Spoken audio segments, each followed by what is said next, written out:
வணக்கம். திருமுருக கிருபானந்த வாரியார் சுவாமிகளின் இறுதி நாட்கள் எப்படி நடந்துச்சு அதை பற்றி பார்க்கலாம்.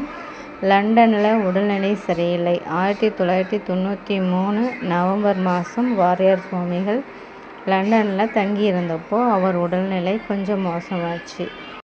சொற்பொழிவுக்காகத்தான் லண்டன் போயிருந்தார். இந்தியா திரும்புகிற பயணம். உடம்பு சரியில்லாததால் லண்டனில் இருந்து பம்பாய்க்கு விமானத்தில் வந்தார். அங்கிருந்து மதராஸுக்கு விமானத்திலேயே முக்தி. துரதிர்ஷ்டவசமாக வந்த விமானம் மதராஸ் வந்து சேர்வதற்குள்ளேயே வாரியார் சுவாமிகள் முருகன் திருவடியை அடைஞ்சிட்டார்.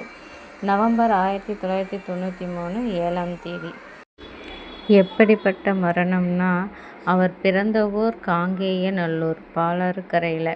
முக்தி அடைந்த இடம் வானத்தில், அதாவது பூமிக்கும் வானத்துக்கும் நடுவில். முருகன் அடியாராக வாழ்ந்து முருகனை நினச்சிட்டே வானத்தில் பறந்துட்டே முக்தி அடைஞ்சிட்டார்.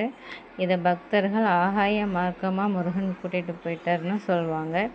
12 வயசில் மனப்பாடம் பண்ண 10,000 பாடலும் அவர் மறையிற வரைக்கும் நினைவில் இருந்துச்சாம். கடைசி மூச்சு வரை முருகன் தொண்டு.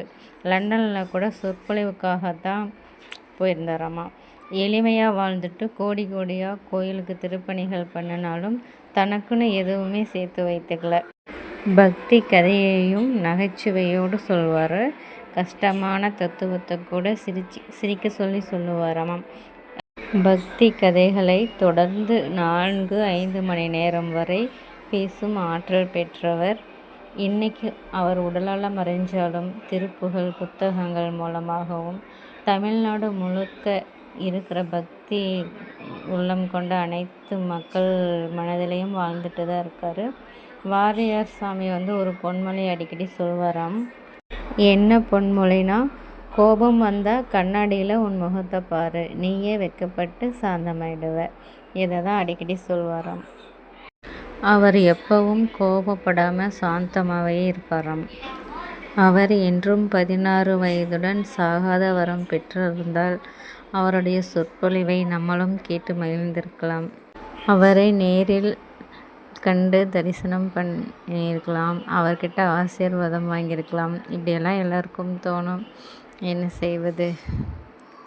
வாரியார் திருவடிகள் போற்றி. நன்றி.